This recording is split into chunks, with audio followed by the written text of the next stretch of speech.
Everyone, it is time to do the fourth picture on our mini houses page. We have this coffee pot. I think these are the, well, I think these are the types of, I think they're French, maybe they're Italian, coffee pots that you put on the hob, or I think in America you call them a stovetop. I'm not sure if I'm right. And you sort of put, I think you put the coffee in the bottom and the water in the top, and somehow it filters through. I don't know. We have got one, but I've never used it because I don't usually use that sort of coffee. Anyway, I'm having a little look at our picture, and they're usually silver, aren't they? Silver coloured. They're not made of silver. And I'm thinking I'd quite like to do a silvery colour for this. Our greys in the Castle Art Soft Touch that we're using are either browny grey or very dark, but I think we can make it work. So it's going to take a little bit of a softer touch in some areas, a bit of patience and time, and I think we can probably carry it off. So let's have a look. So I've grabbed the Paynes grey, which I think is going to be the best one, and I'm probably only going to use this because the other cold greys, which is what I like to use for silver, are all almost equally as dark. So I don't think we might put some black in, but we won't put any lighter grey. Now let's start with our little lid. That's probably the easiest place, and I am thinking we're gonna go darker here, so layering up on this edge quite a bit and then fading rapidly, so the centre of our piece here has got a lighter part. And I am going to get the black, this is our ivory black, and put a little strip of black just at each side like that. Our centre seems a little bit too pale now, so I'm just going to build that forward a bit like that and like that, so our pale area is slightly reduced. There we go. I'm happy with that, and I'm going to continue in that vein through. So now we've got our lid. If we start with these smaller, if we take it little section by little section, then it'll be easier. So really intense down here in this corner, and the same here, nice and intense here, so lots of layering. Don't be tempted to push hard and dent the paper, just layer it over, and then lighter towards the middle here, and the same here. Just bring them together in the centre and leave a little white bit. Now that's a bit lighter than our lid, and I think that works because if you think, if the light's coming down from above, which is all straight on either way, the lid is at a different angle to the top, so this top would be getting the light hitting the top of it, I think, whereas this, it wouldn't get light on the sides so much. That's my thought. Now the spout, this bit has been coloured in black for us, the very top of the spout where it would be very dark, and I am thinking I want it dark along here where it's touching the side of our pot. I think it would be maybe shadowed there, so I'm going to layer that up, not too much yet because I'm going to put a bit of black there, and then I'm going to just actually fade this here, make a little V. Can you see my little white V? And then just bring it in from both sides until we just got a little light bit. Then grab your ivory black and fill in this little bit here.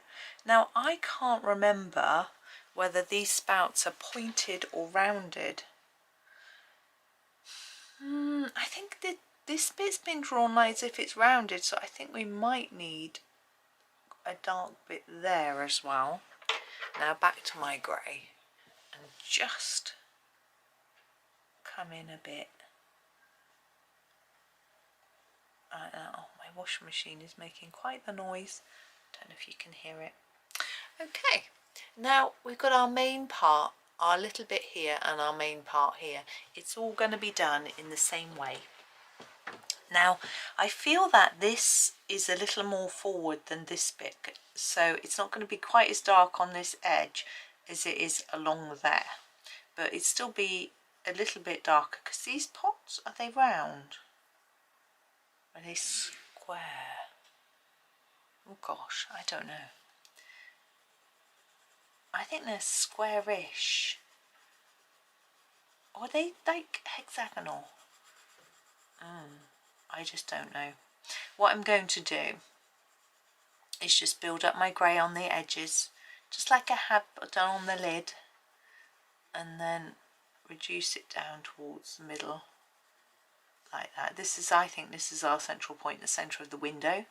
I'm assuming Johanna's drawn that in the middle. Even if she hasn't, it's going to look a little bit odd if we don't line our excuse me, what happened to my voice then? If we don't line it up with that central part. So we can just go across and then fade to that. Oh, I think I need to say welcome to people. I've had quite a lot of new subscribers since doing tutorials from this book, so welcome to all you newbies. Thank you for subscribing, or maybe you haven't yet. If you haven't, I'd appreciate it if you did, or maybe you're just along for a little watch. See, I'm trying to make this a little darker here and it looks a little bit more rounded. Yes, so thank you for coming along and watching. I appreciate it a lot, and I hope you're finding it useful. What I'm going to do with my black here is put a little bit of shadow, just move my grey away, underneath the windowsill here, and these shutters. My black is a little bit thick, it could really do with a bit of a sharpen, but never mind, we'll manage. Okay, now this part here is going to be really shadowed, but I'm going to start still with my Paynes grey. Oh, you can't see the name, there we go. That's useful. And just put in a fairly dark layer. I still want it to be a bit lighter here because I still want it to give the illusion that it's a rounded piece, not flat. But I'm just sharpening my black a little bit. There we go. Ivory black. We're going to use a little bit more black on here because it's going to be shadowed. So firstly, my grey pencil wants to keep rolling towards me. So firstly on that edge, really putting some down there, and the same here, just fading it in a bit. And then I'm thinking all the way along here, it might be a bit shadowy, but I want to fade it towards the middle still. And the same there, so it looks a bit darker. I think that's fine. Now I'm grabbing my Paynes grey again, and I'm going to do this bottom part. I'm going to do it very similarly to here, so it's nothing too different. So just building up some layers on the edge. We've got to just go around our little tree and then fading it off towards that middle. I've got this bottom bit. I'm going to leave that for now,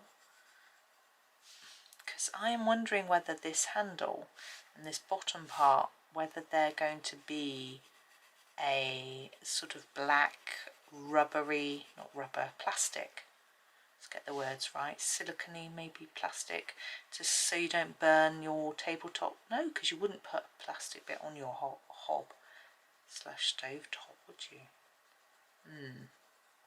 I'll have a think about that in a minute. Just get this bit done first, just trying to keep it reasonably neat. There we go. I think I might just do it the same and just sort of fade it.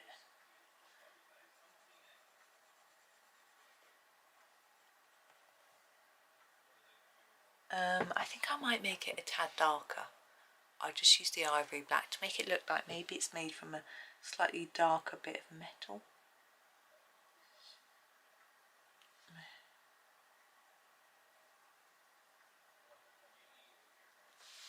And then back again, back over the top with the Paynes grey to just sort of smush it up a bit. There we go. Now, ooh, drop my pencil. This handle, I think I'm going to do it in ivory black. That's the colour I think they come in. Maybe I'm wrong, but we're going to be careful. So just do that line there. What we're going to do first is go around the edge of the whole thing in quite a distinctive line. Now I want to leave a bit in the middle where it's thick enough to look a little bit like we can put just a slightly lighter bit, so it looks like we've got a bit of shine, because plastic can be a bit shiny. So I'm trying to just put a little bit of black over it.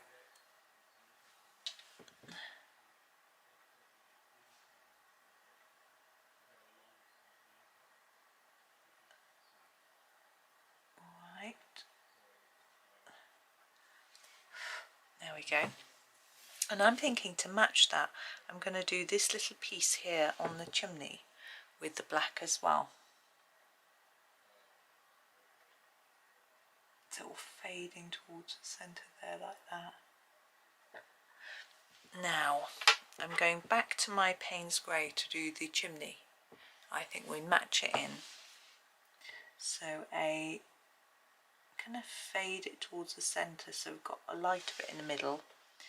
And with this one, darker on each edge like that. And then fade it a bit so that the centre is a little bit lighter. Now, let's have a think about the rest. I'm thinking I'm going to leave the shutters, window, frame door things for now, because I haven't really thought what I'm going to do with those. I thought if we do our tree, because I know I want to do green, and then we can sort of move from there. Now, I'm actually going to start with the tree trunk. We have a very small selection of dark browns or nice browns, in my opinion. I'm going to start with the raw umber. I'm just going to colour in the trunk, but not too hard, because we're going to be adding some other colours. So just go over it first like that. Then I'm going to go for a darker colour. I'm going to use the Van Dyck brown. Just give it a sharpen.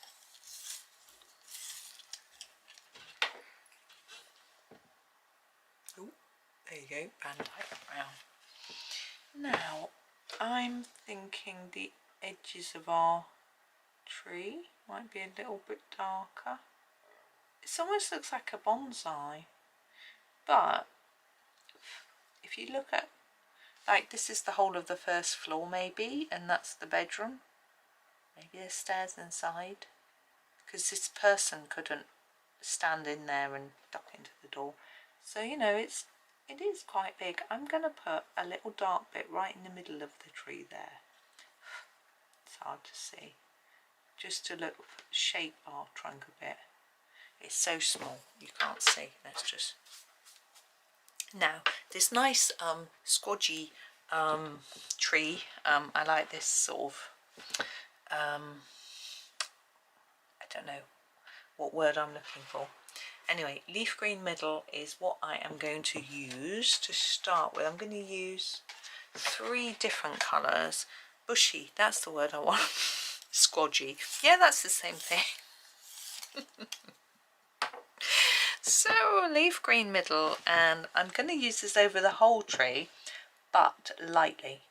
So in little squodges, little bushy circles like that.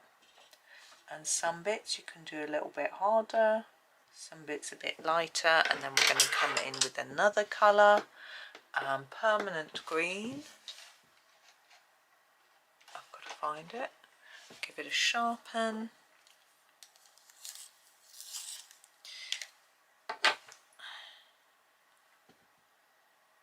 And then some different areas with this.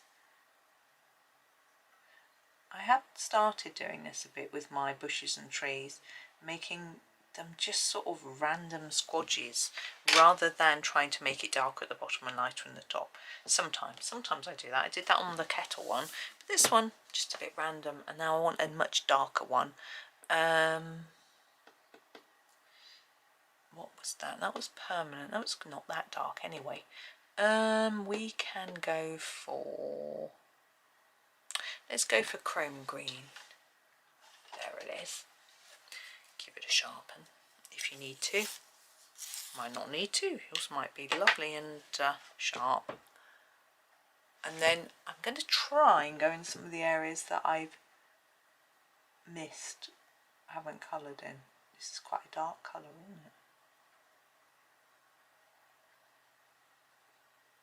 I actually think what I'm going to do now is go over my whole tree in a yellow, just to brighten it up and finish it off and draw everything together.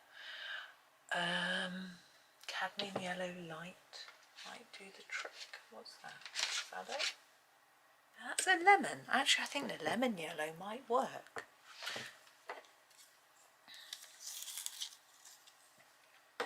So lemon yellow, just go over the whole thing. And what that will do is fill in the gaps that I've missed. It will lighten and brighten, draw everything together, and just give it a more satisfying look, I think. There we go. Now, what colour pot is he in? Well, we've got to think a little bit now about our colour scheme, because we've got our little cloth that he's standing on, we've got our lamp, our windows, we've got everything else going on. I think I'm going to use this lemon yellow in the windows. That's what I'm going to do next. That will help me to think about colour. I'm thinking maybe blues might work quite nicely with the silver. So that might be the way to go. Let me have a look and see if we've got the right shades of blue. Yes, we have. I'm going to start with the cobalt blue and do a few things with that.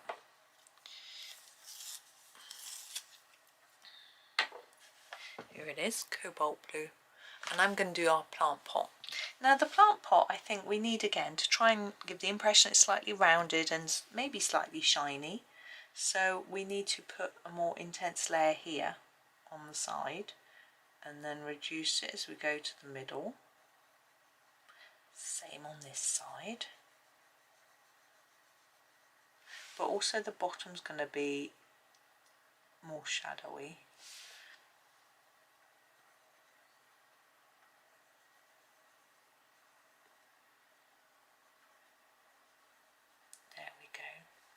And I'm going to use this colour for something else as well. Maybe our lamp. Why not? I was going to do it silver and I'm thinking, no. Let's do it blue. So I'm going to leave a little bit in the middle to make it look a little bit shiny. We haven't done any light coming out. I think I'm just going to do that with the lemon yellow, like I did yesterday. You won't see it very much, but that'll do nicely. Now we've started the cobalt blue, we need to think about colours that sort of match. There's a cobalt blue deep and a cobalt blue light, so those are perfect. So, whoops, here is the cobalt blue light, and I'm thinking I might use this for the fabric.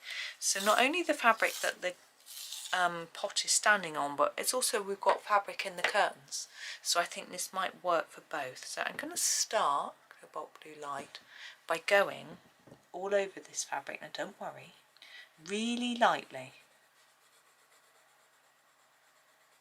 Okay. Then I want every other square a little bit darker.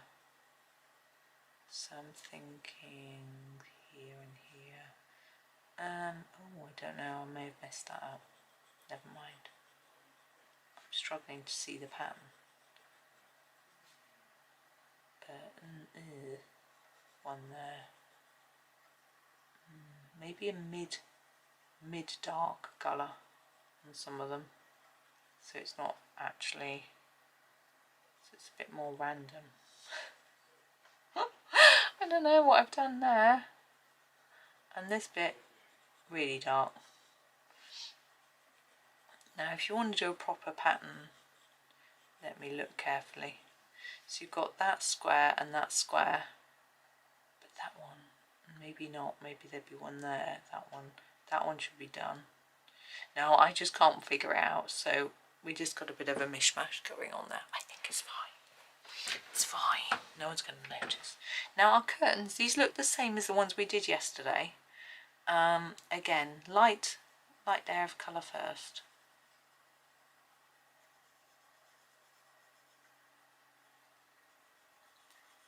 Washing machine is whirring away. And then I'm thinking here we'll extend that bit there where there's a shadow, and here and here, and then we'll put a darker bit along the edge, which seems to make sense.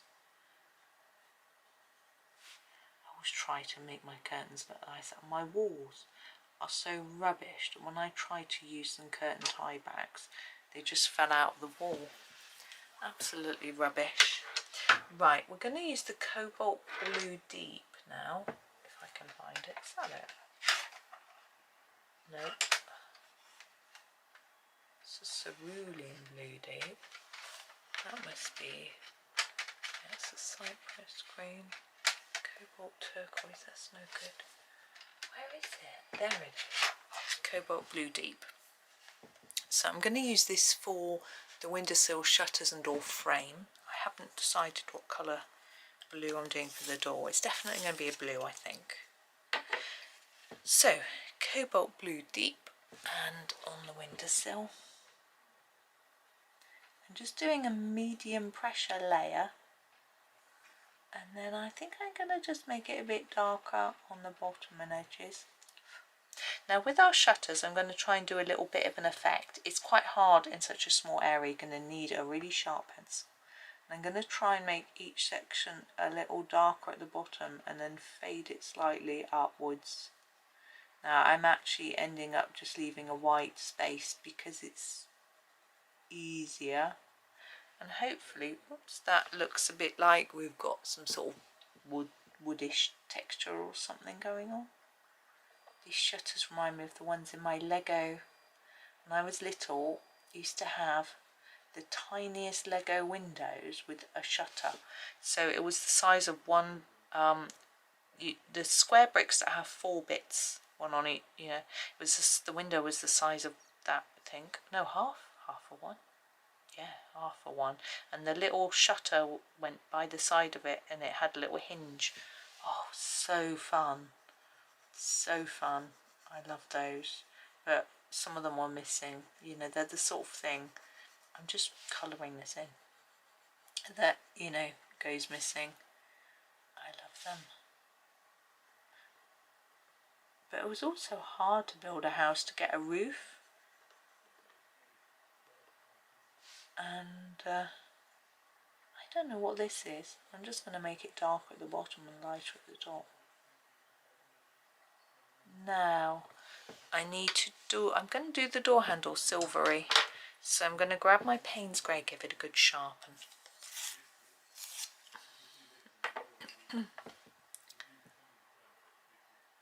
Paynes grey.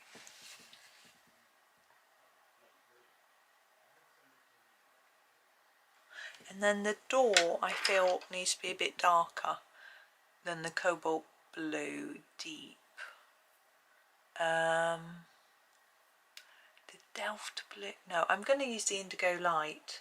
I don't like the ultramarine, and I know we used the indigo light for our jeans yesterday, didn't we? But I'm sorry, I just don't like ultramarine, so if you like ultramarine, use that instead. No, I think this is just a good dark colour. I'm putting it on quite thickly. I'm not pressing hard, but I'm putting on lots of layers. My washing machine's beeping at me. Beep, beep. Yeah, I know. We're nearly there, washing machine. Thing is, if it didn't beep, I'd never remember that I'd even put it on. Well, eventually. But you know how it is. Just don't remember. So that's quite thick, and there isn't, I can't really shade, but I'm going to use a black to put in a bit of shadowing instead. So thinking all the way around the edge of the door frame, it might be just a little bit darker So I'm just going to put some black just around the edge, and it'll look like it's sitting back. Maybe that's a high threshold, isn't it? A little bit under the handle and window. There we go. Oh, it's such a cute little house. I think, would you like to live there? It's a bit small. I don't think there's enough room for my pencils in there. I'm not going to live there. Anyway, thank you for watching today. We start a whole new row tomorrow. Oh, we've got all sorts of interesting houses for the next ones. Anyway, yes, thank you for watching. I hope that you have a really super day and happy colouring.